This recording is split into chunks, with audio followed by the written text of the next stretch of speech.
श्रावण सुरू होतं आहे. श्रावण आणि पुरण यांचं नातंच काही जिव्हाळ्याचा और आहे. पण हे जे पुरण आहे हे आता आपल्याला सुरुवातीलाच नागपंचमीलाच त्याच्या दिंडीने सुरुवात होते. तर हे पुरणाचं दिंड कसं करायचं ते आज आपण पाहणार आहोत. चला तर मग. दिंड करण्यासाठी लागणारं साहित्य असं: 1 वाटी हरभरा डाळ, 1 मोठा चमचा रिफाईंड तेल, 1 चिमूट हळद, 1 वाटी गूळ, चिमूटभर मीठ, चिमूटभर जायफळ पूड, अर्धा चमचा ड्रायफ्रूट पावडर, चिमूटभर केशर, वेलची पूड 2 चिमूट, 1 कप गव्हाचं पीठ आणि गरजेनुसार साजूक तूप. इथे आपण 1 वाटी हरभरा डाळ स्वच्छ निवडून घेतलेली आहे. त्यात पाणी टाकून 2 वेळेस ती आपण स्वच्छ धुवून घेऊयात. डाळ धुत असताना ना ती चोळून चोळून धुवायची, म्हणजे त्याला लावलेले जे प्रिझर्वेटिव्स पावडरी असतात त्या निघून जातात आणि सकस डाळ आपल्याला मिळते. डाळीतलं खराब पाणी काढताना ना असा हात ठेवायचा, म्हणजे काय होतं की आपली डाळ खाली पडून वाया जात नाही. खराब पाणी पाहिलं किती निघालं ते. अजून एकदा डाळ आपल्याला धुवून घ्यायची आहे. डाळीनं 2दा धुतल्यानं की त्या स्वच्छ तर होतातच, पण सकळ डाळ आपल्याला मिळते. तुम्हीच बघा आता धुतल्यावर डाळ किती स्वच्छ दिसतीये. डाळीमध्ये आता आपल्याला डाळ भिजेल एवढं पाणी घालायचं आहे आणि 4 तासांसाठी डाळ भिजत ठेवायची.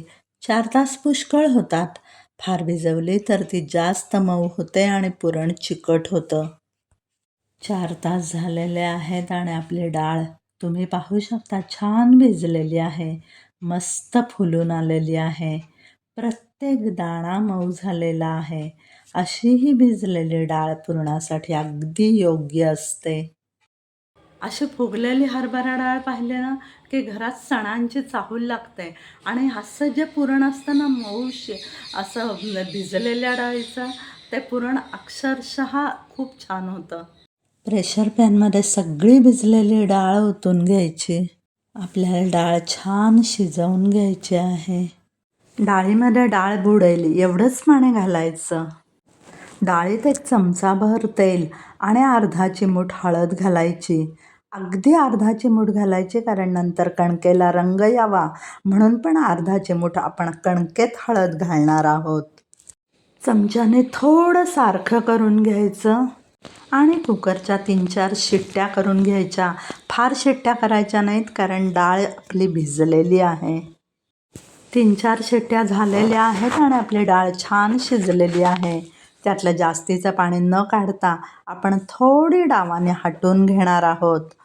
कट तसाच ठेवला तर पुरण शिजायला फार नाही, पण फक्त 5 मिनटं वेळ लागेल. पण तयार झालेलं पुरण हे जास्त चविष्ट असेल. ज्यांना कटाची आमटी करायची आहे त्यांनी हा कट काढून घेतला तरी चालेल. ऑप्शनल आहे हे. डाळीतलं अख्खं सत्व कटात उतरलेलं असतं, म्हणूनच कटासकट डाळीचं पुरण करायचं. वेळ लागला तरी पण चालेल बरं का, पण कटासकट जे डाळीचं पुरण करतो त्याचा फरक तुमच्या लक्षात येईल. डावाने आणि रवीने आधीच ती डाळ स्मॅश करून घ्यायची अर्धी निम्मी, म्हणजे ती अखंड डाळ नंतर गाळायला त्रास होत नाही. 1 कप डाळीला मी 1 कप चिरलेला गूळ घालत आहे. तुम्हाला तुमच्या गोडीनुसार गूळ कमी अधिक करायचा आहे. शक्यतो गूळ वाढवला तरी चालेल, पण जर कमी वापरला ना तर पुरण थोडं पानसट लागतं, त्याला चव येत नाही. आता गॅस आपण मोठा केला आहे. आपल्याला पुरण आता साधारण घट्ट होईपर्यंत रटारटा शिजवून घ्यायचं आहे. बघा, अवघ्या 5 मिनिटात पुरणाला दाटपणा आला आहे. डाळीचा बदललेला रंग तुम्हाला दिसत असेल. त्यात घालूयात आता आपण अर्धा चिमूट मीठ, 1 चिमूट जायफळ पूड, अर्धा छोटा चमचा ड्रायफ्रूट पावडर. ड्रायफ्रूट पावडरमुळे पुरणाला शाही चव येते. आणि चिमूटभर केशर. केशर भिजवून घालायची गरज नाही, तसंच घातलं तरी चालतं. आता घातलेले सगळे जिन्नस पुन्हा एकदा ढवळून घ्यायचे त्या पुरणामध्ये. मीठ घातल्यावर तुम्ही जरा चमकला असाल, पण काही काही गोड पदार्थात चिमूटभर मीठसुद्धा अति गोडव्याला नियंत्रित करतं. डावाच्या मागच्या साईडने प्रेस करत राहायचं, म्हणजे 80% पुरण कढईतच स्मॅश होतं. 1 वाटी हरभरा डाळ आणि 1 वाटी गूळ असं प्रमाण घेतलं की त्याचं शिजल्यावर एवढं पुरण होतं. त्या 6 ते 7 दिंड आरामात होतात. आता सगळ्यात शेवटी 2 चिमूट वेलची पूड घालायची, म्हणजे त्याचा स्वाद पुरणामध्ये टिकून राहतो. आणि आता आपण गॅस बंद करूयात. तयार झालेलं पुरण आता गरम गरम असतानाच आपण गाळणीतून गाळून घेऊयात. गाळणीत पुरण काढल्यावर आपण ज्या भांड्यात पुरण केलं होतं त्याच भांड्यात ते गाळून घेणार आहोत. तुम्ही पुरण यंत्रातूनही पुरण बारीक करू शकता. काही जण मिक्सरमध्ये करतात, पण मिक्सरमध्ये त्याचा पातळ गाळ होतो. अगदीच जर मिक्सरमध्ये पुरण बारीक करायचं असेल तर पुरण थंड झाल्यावरच बारीक करायचं, म्हणजे मिक्सरचं भांडं गरम होऊन झाकण उडत नाही. काही जणांना अख्खं पुरण आवडतं. ते लोक पुरण बारीक न करता अशाच पुरणाची दिंड करतात. हा पर्याय पण काही वाईट नाही. सगळं पुरण गाळून झाल्यावर गाळणीच्या मागे चिकटलेलं जे पुरण असतं ना, ते सुद्धा हाताने निपटून काढायचं. तुम्ही पाहू शकता असं मऊसूत पुरण आपलं तयार झालेलं आहे. थोड्या वेळ हे पुरण बाजूला ठेवून आपण कणिक मळून घेऊयात. 1 कप कणिक आपल्याला चाळून घ्यायची आहे. त्यातला कोंडा निघून जाईल आणि पीठ हलकं होईल म्हणून ती चाळायची आहे. बरेचदा दळण नीट दळलं गेलं नसेल तर अख्खा गहूसुद्धा त्यात सापडतो आणि पदार्थ फुटतो, म्हणून व्यवस्थित चाळायचं असतं. पिठामध्ये अर्धा चिमूट मीठ घातलं ना, म्हणजे दिंडीचं कव्हर अळणी होत नाही. अर्धा चिमूट हळद घालायची आणि मीठ आणि हळद दोन्ही चमच्याने पिठामध्ये मिक्स करून घ्यायचं. अगदी थोडं थोडं पाणी घालून पीठ हाताने मळून घ्यायचं. कणिक पुरीसारखी घट्ट मळूया. दिंडीचे कणिक मळताना तेल घालायचं नाही, कारण त्यामुळे दिंड फुगते आणि त्यातलं पुरण उकडताना बाहेर येतं.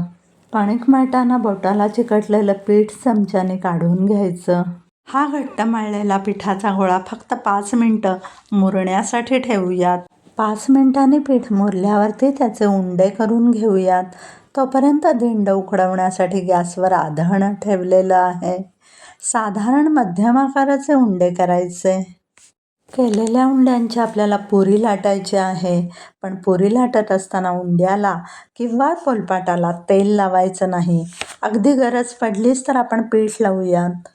प्रत्येक वेळी लाटणं फिरवताना पुरी उचलून घ्यायची, म्हणजे ती पोलपाटाला चिकटत नाही. तुम्ही पुरी लाटण्याची पद्धत पाहू शकता. एकदा लाटणं वरून खालच्या दिशेने फिरवलं की पुन्हा खालून वरच्या दिशेला न्यायचं नाही. साधारण चमचाभर पुरण पुरीमध्ये घालायचं. त्याचा ओव्हल शेप करायचा. समोरासमोरच्या 4ही बाजू फोल्ड करायच्या. स्लाइटली प्रेस करायचं, म्हणजे फोल्ड सुटून येत नाही आणि दिंड उकडवताना पुरणही बाहेर येत नाही. अशा प्रकारे तुम्ही पाहू शकता आपलं एक दिंड तयार झालेलं आहे.